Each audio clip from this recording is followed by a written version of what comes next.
مشاهدينا الكرام، ننتقل بكم الآن إلى مباني الإدارة العامة للصحة العمومية لنقل وقائع المؤتمر الصحفي اليومي الذي ترصد من خلاله وزارة الصحة الحالة الوبائية على عموم التراب الوطني، الحالة الوبائية طبعا الخاصة بانتشار فيروس كورونا.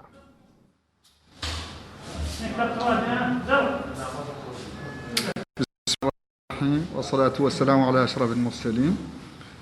أيها المواطنين الأعزاء، هذه نقطتكم الصحفية اليوم لوضعية وباء كوفيد في بلادنا. وتتميز هذه الوضعية بإجراء 571 فحص في آخر 24 ساعة، من بينها 137 فحص تأكد، يعني فحص الأنف والحنجرة، وكانت النتائج الإيجابية من بين هذه الفحوص هي 6 حالات إيجابية. وتتوزع هذه الحالات 6 في نواكشوط العاصمة، حالة في دار النعيم، وحالة في القصر، و4 حالات في تفرق زينة. و3 من هذه الحالات هي عبارة عن مخالطين، الحالات سابقة، و3 لم تثبت مخالطتهم لحالات أخرى، إذن نعتبرها حالات مجتمعية.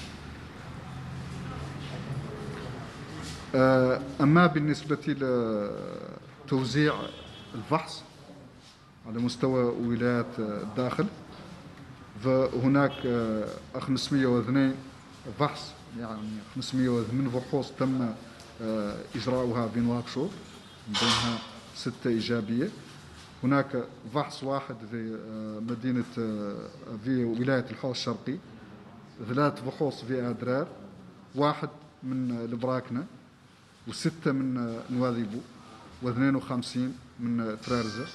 كلها كانت نتائجها سلبية، يعني في ولايات الداخل. والحالات ال6 الإيجابية كلها كانت من نواكشوط. إذن هو مجموع 571 فحص تم إجراؤها، وكانت 6 حالات إيجابية في نواكشوط.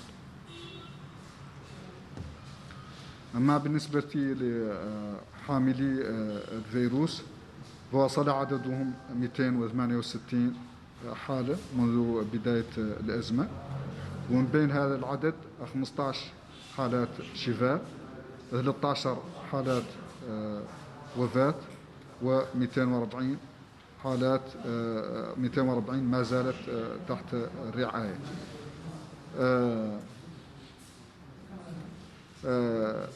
معناها بالنسبة لهذه الحالات اللي تحت الرعاية 240 فيها 6 حالات عادية، معناها مصابة بأعراض عادية، و234 دون أعراض.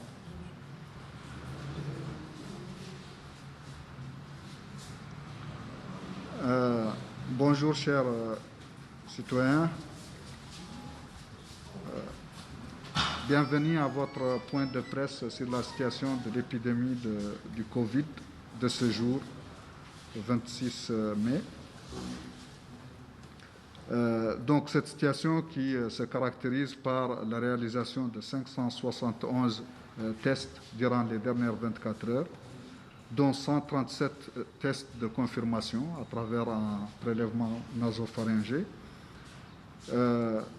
Ceci a permis de détecter 6 cas positifs, dont 3 cas qui étaient en contact avec des cas précédemment confirmés, et 3 sans lien évident avec de tels cas, et donc on les considère comme des cas communautaires.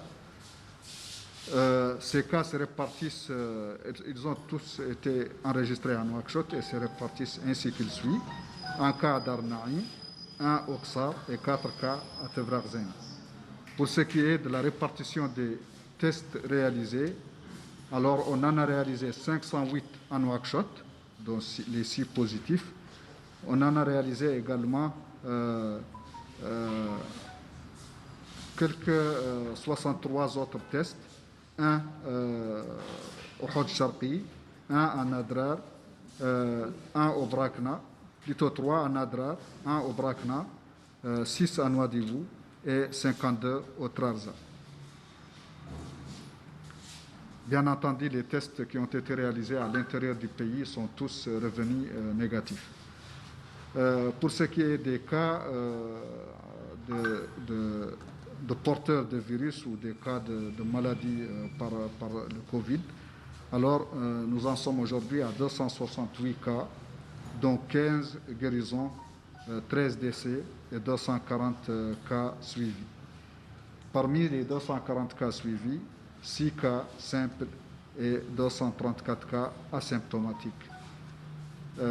Sur ce, je voudrais rappeler les mesures de prévention indispensables pour nous permettre de juguler la propagation de l'épidémie, à savoir de rester à la maison, de respecter vraiment les distances requises de plus d'1 mètre à 1,5 mètres des autres, d'utiliser les masques et de se laver les mains régulièrement au cours de la journée, et en particulier après le retour à la maison quand on sort sur la rue. إذن أعود وأذكر بضرورة الإجراءات اللازمة لتجنب تفشي هذا المرض، واللي هي البقاء في البيوت وعدم الخروج إلا لضرورة قصوى، وكذلك التباعد الاجتماعي، معناها الحرص على أن يكون كل أحد على أكثر من متر من الآخرين، وغسل الأيدي المستمر بالصابون، وكذلك استخدام الكمامات عند الخروج من البيوت. وشكرا لكم.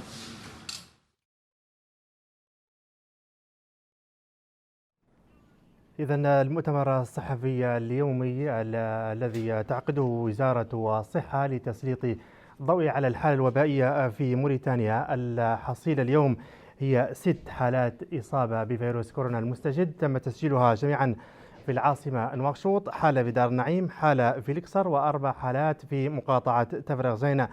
هذه الحالات ال6 كانت هنالك 3 حالات مخالطة و3 مجتمعية.